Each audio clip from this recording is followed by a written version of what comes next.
Bienvenue sur le podcast de l'Église La Bonne Nouvelle de Dijon. Merci de nous suivre afin de plonger ensemble au cœur de la Bible et d'y découvrir le message que Dieu adresse à ceux qu'il aime. Nous serions heureux de vous rencontrer un dimanche au 8B rue Jules Viol à Dijon. Bonne écoute. Dans toutes les cultures du monde, vous le savez, dans toutes les cultures du monde, être invité à une table est un honneur. On peut être invité à la table d'un président, d'une famille riche, d'une famille importante, et c'est un honneur que d'y être accepté. Parfois, on se demande même ce qu'on fait là, on se demande à quoi sert tout le verre.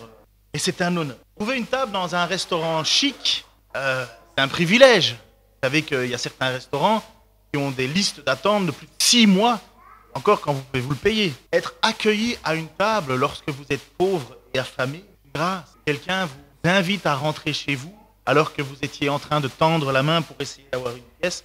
Et finalement, quelqu'un vous ouvre non pas son porte-monnaie, mais sa maison, sa table.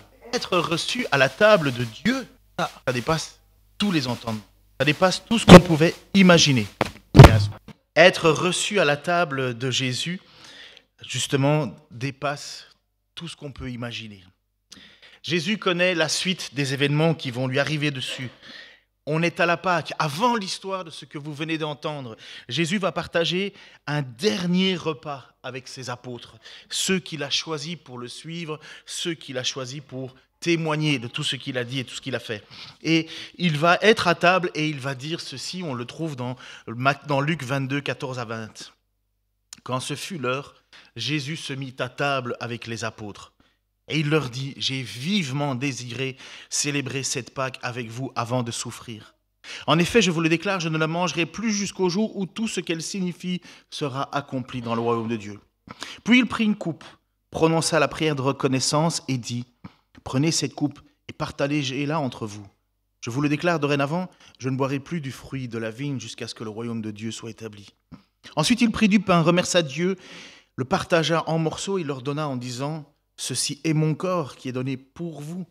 Faites cela en souvenir de moi.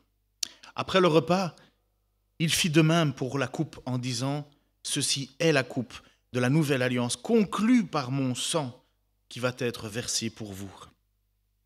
Comme je vous dis, Jésus sait, lorsque lui est à table, il sait que ce sont ses derniers moments, ses dernières heures. Il sait qu'il va être attrapé, il sait qu'il va être jugé par un jugement complètement inique, un faux procès. On est déjà en tête d'une seule chose, le faire mourir, et on va le placer sur une croix avant, on l'a d'abord flagellé dans tous les sens.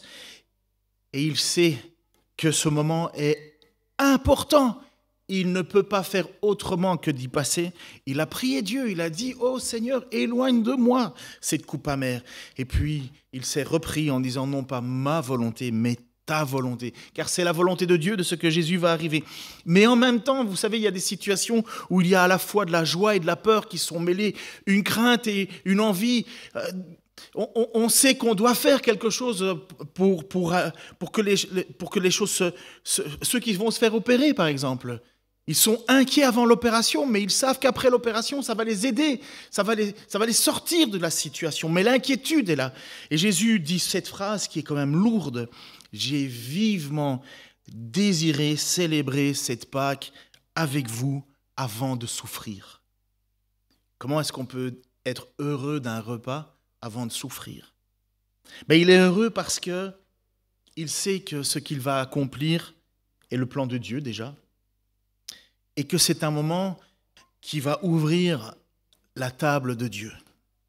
C'est le moment décisif où Jésus nous dit que grâce à ce qu'il s'apprête à faire, le prochain repas avec lui sera dans le royaume des cieux. 3 passages différents dans les Écritures, dans Luc, dans Matthieu et dans Marc, nous disent ceci. Je vous le déclare, dorénavant, je ne boirai plus du fruit de la vigne jusqu'à ce que le royaume de Dieu soit établi. Ou Matthieu va dire, je vous le déclare désormais, je ne boirai plus du fruit de la vigne jusqu'au jour où je boirai le vin nouveau avec vous dans le royaume de mon Père. Et Marc dit, vraiment, je vous le déclare, je ne boirai plus du fruit de la vigne jusqu'au jour où je boirai le vin nouveau dans le royaume de Dieu. Donc Jésus, quand il dit que c'est son dernier repas, avec tous ceux qui sont là, bien qu'il a mangé autrefois, mais un repas où tout le monde est invité, il sait que ce qu'il va vivre, ce qu'il va subir, va ouvrir la table de Dieu. C'est une espérance absolue pour les Juifs. C'est une espérance de longue date.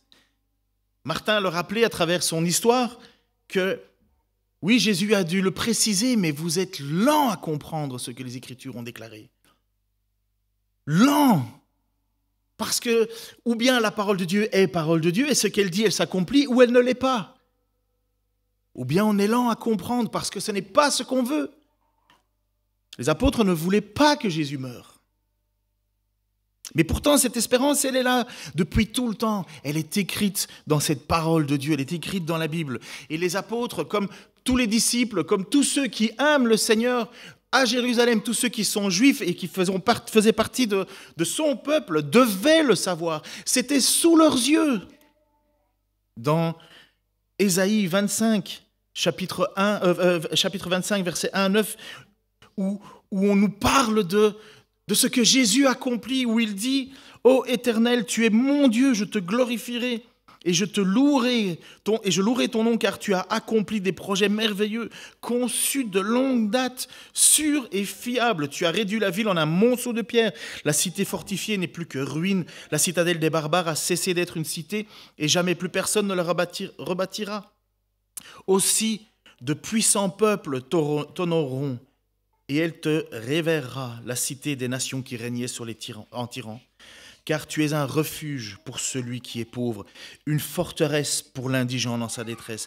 Tu es un sûr abri contre la pluie d'orage, et tu es notre ombrage au temps de la chaleur.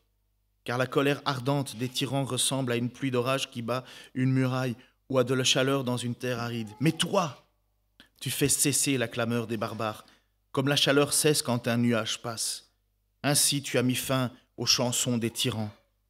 Le Seigneur des armées célestes préparera lui-même pour tous les peuples, là, sur cette montagne, un festin de vin vieux et de mets succulents, de mets tout pleins de moelle arrosée, de vin vieux et dûment clarifié.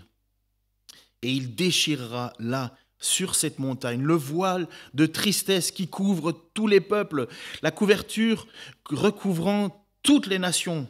Il fera disparaître la mort à tout jamais, et de tous les visages le Seigneur, et de tous les visages le Seigneur, l'Éternel, effacera les larmes. Et sur toute la terre, il fera disparaître l'opprobre pesant sur son peuple. L'Éternel a parlé. Et l'on dira en ce jour-là, voyez, c'est notre Dieu en qui nous espérions. Il nous a délivrés. Oui, c'est en l'Éternel que nous avons placé notre espérance. Maintenant, jubilons et réjouissons-nous, puisqu'il nous a sauvés. Voilà un texte qui est écrit 700 ans avant la venue du Messie, avant la venue de Jésus.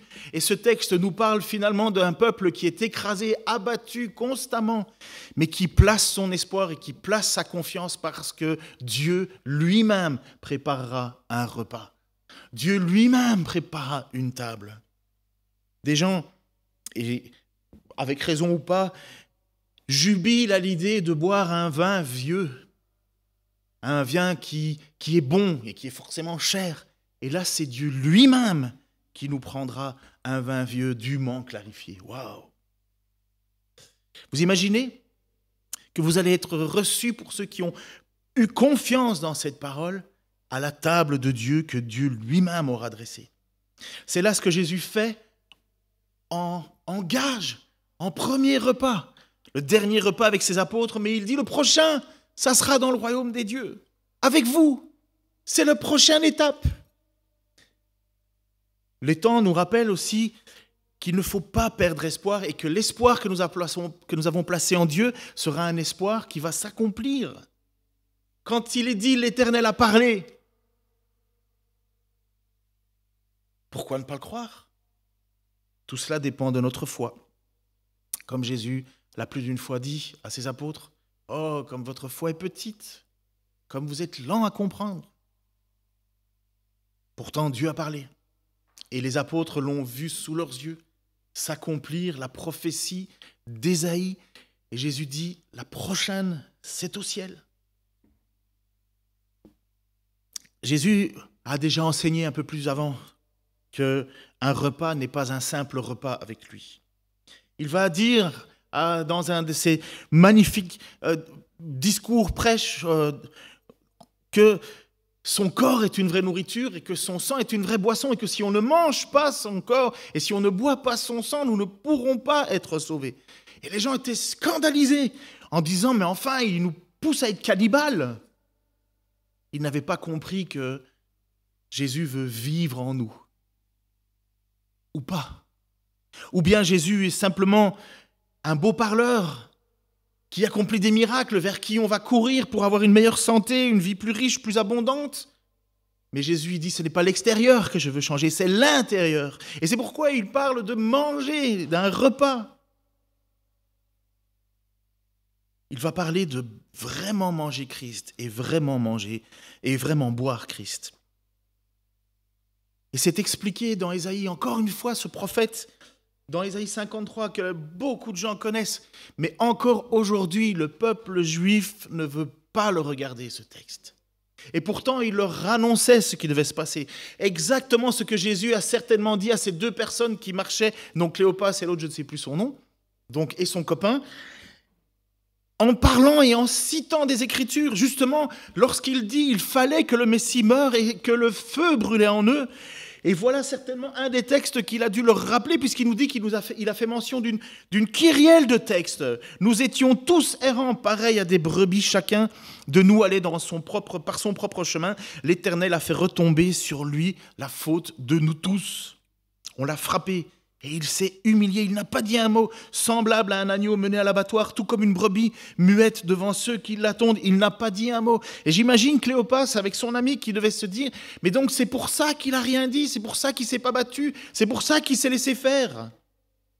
Il a été arraché à la vie par la contrainte suite à un jugement. C'est donc pour ça que Pilate l'a crucifié, parce qu'il l'a voulu. Et qui parmi les gens de sa génération s'est soucié de son sort ?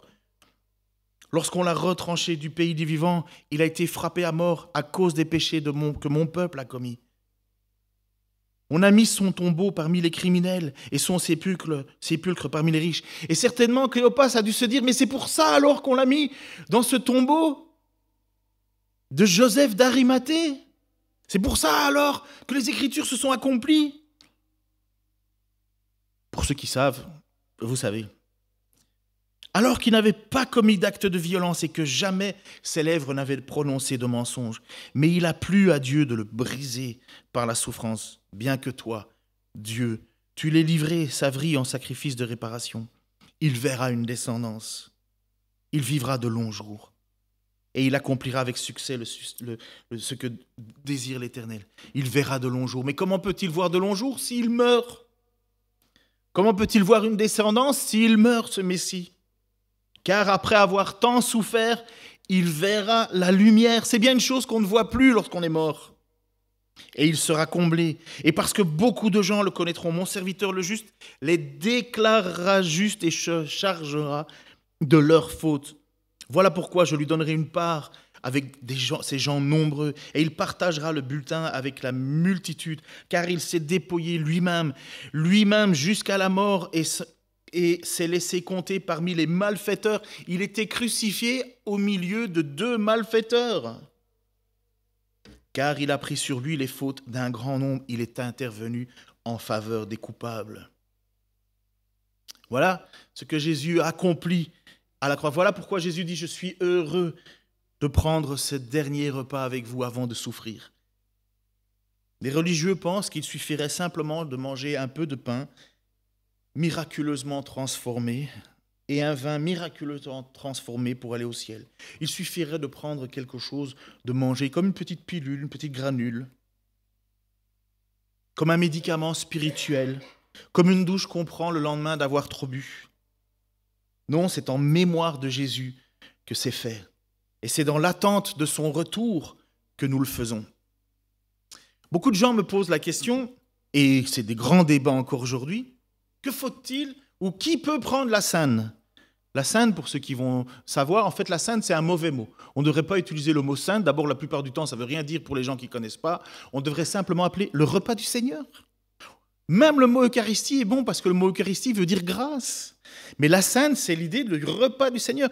Qui peut manger à la table de Jésus en attendant de manger avec lui au ciel? Ce n'est pas pour être sauvés que nous mangeons et buvons le repas du Seigneur. C'est parce que nous le sommes. Ce n'est pas pour l'être. Et comme par exemple, tout comme ce n'est pas pour être sauvés que nous nous faisons baptiser. C'est parce que nous sommes sauvés que nous nous faisons baptiser. Il n'y a pas de religiosité avec Christ. Il y a soit Christ en toi ou pas. Soit tu le manges et tu le bois, soit tu ne l'as pas. Alors, la question, qui peut prendre la sainte? Qui peut assister alors à ce fameux repas? Qui peut prendre ce pain et ce vin? Alors j'ai résumé, en passant avec le filtre de mes deux nouveaux anciens, nos deux nouveaux anciens, sur ce qui peut prendre la sainte, ou plutôt qui devrait sagement s'en abstenir.